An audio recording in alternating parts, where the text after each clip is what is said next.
नमस्कार दोस्तों, आज बात करनी है कि एक अफवाह फैलती रहती है और समय समय पर ये नाम आप सुनते रहते हैं राम राज्य के बारे में।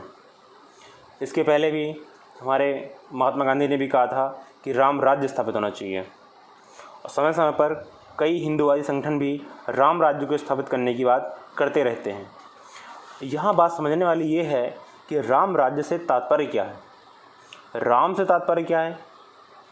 जब राम राज्य की बात आती है तो जहाँ के वह राजा थे अयोध्या, वहाँ की बात क्या है, इसके बारे में अगर पूरी तरह से समझे बिना जाने बिना अगर आप राम राज्य की कल्पना करेंगे तो राम राज्य का मतलब आप सही और यथार्थ रूप से नहीं जान पाएंगे, क्योंकि एक समुदाय विशेष में राम राज्य की स्थापना का जो तात्पर्य समझा जाता है वो एक हिंदू राज्य स्थापित करने से समझा जाता है।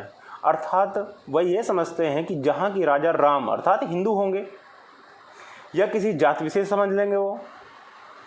यहाँ जो सबसे बड़ी समस्या यह है वही वो समस्या आती है जो एक धर्म विशेष के लोगों के की प्रॉब्लम ये है कि जैसे ही हम बात करते हैं किसी पार्टी या किसी राजनीतिक संस्था के द्वारा राम राज्य स्थापित करने की बात कही जाती है, तुरंत एक अलग धार्मिक संप्रदाय उसे अपनी एक समस्या के तौर पर देखना शुरू कर देता है। इसीलिए आज इस वीडियो में मैं यह क्लियर करना चाहूँगा कि राम राज्य से तात्पर्य होता क्या है, राम का मतलब क्या है। तो राम का मतलब होता है रोम रोम में प्रकाशित होने वाली चेतना। अर्थात अगर राम का मतलब आप समझेंगे तो राम का मतलब जो है रोम रोम में प्रकाशित होने वाली चेतना। अब यह जो एक अर्थ है ये किसी संप्रदाय या किसी जाति किसी भी आधार पर अलग नहीं है। राम का अर्थ अगर आप देखेंगे तो न किसी लैंगिक से है, न जाति से है, न संप्रदाय से है, क्योंकि सभी को अपने रोम रोम में प्रकाशित होने वाली चेतना का उद्गार करना चाहिए। इसमें कहीं कोई गलत बात नहीं है। अगर आप इस राम के अर्थ को नहीं मानते हैं तो क्या आप चाहते हैं कि आपकी जो चेतना है वो प्रकाशित ना हो, आप अंधकार में बने रहें? ऐसा नहीं चाहेंगे ना। और जो भी ये चाहते हैं वो राम बनना चाहते हैं। मैं भी राम बनना चाहता हूँ, अर्थात मैं भी अपने रोम रोम में अपनी चेतना को प्रकाशित करना चाहता हूँ, ज्ञान को बढ़ाना चाहता हूँ।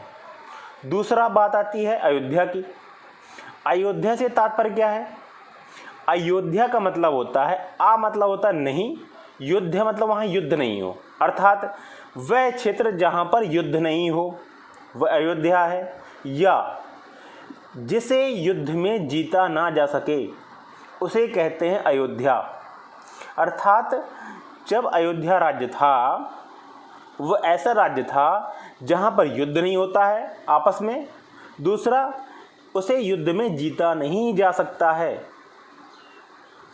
आज के दिन में पाकिस्तान, चाइना जैसी समस्याओं से जब देश घिरा पड़ा है, अगर हम ये चाहते हैं कि हमारा देश अयोध्या की तरह बने, ये मैं नहीं आप भी चाहेंगे, सभी संप्रदाय के लोग चाहेंगे, सभी धर्म की जैसे संस्थाओं के लोग चाहेंगे, सभी जाति के लोग चाहेंगे कि हमारे यहाँ युद्ध जैसी कल्पना ना हो।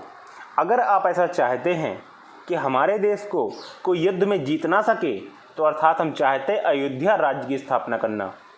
हम भी चाहते हैं अयोध्या जैसा राज्य स्थापित हो जहाँ युद्ध ना होता हो और जिसे युद्ध में जीता ना जा सका हो या जीता ना जा सके, उसे कहते हैं अयोध्या। फिर बात आती है कि राम राज्य क्यों है। अयोध्या के राजा थे राम और अयोध्या में जो राज्य है उसे बोलते हैं राम राज्य। अर्थात हम ऐसा राज्य स्थापित करना चाहते हैं जिसे जीता ना जा सके।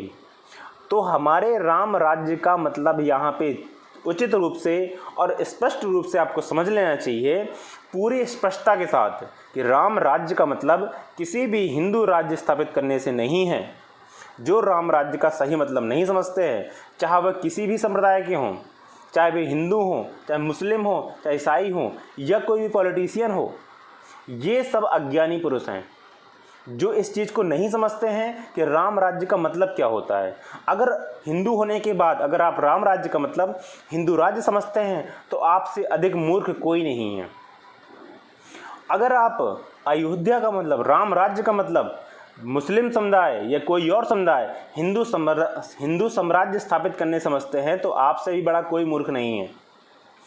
इसलिए दोस्तों सभी को स्पष्ट करना चाहता हूँ, राम राज्य स्थापित करने से तात्पर्य कहीं भी कभी भी हिंदू राज्य स्थापित करने से नहीं रहा है।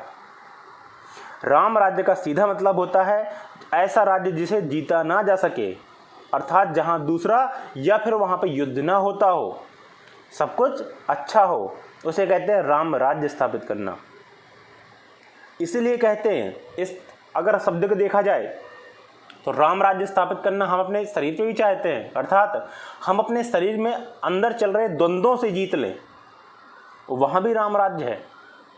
आज के दिन में आप जानते हैं कि जिस तरह से चाइना से थ्रेट मिल रही है, अगर हम कहें, मैं कहूँ कि राम राज्य स्थापित करना चाहिए, अर्थात ऐसा राज्य होना चाहिए भारत देश हमारा जिसे किसी भी अन्य देश के द्वारा या अन्य संस्था के द्वारा या अन्य ऑर्गेनाइजेशन के द्वारा जीता ना जा सके, उसे कहते हैं राम राज्य। तो मैं भी और आप भी मिल के कहिए कि हमें राम राज्य स्थापित करना है, ये किसी धर्म या संप्रदाय से नहीं है।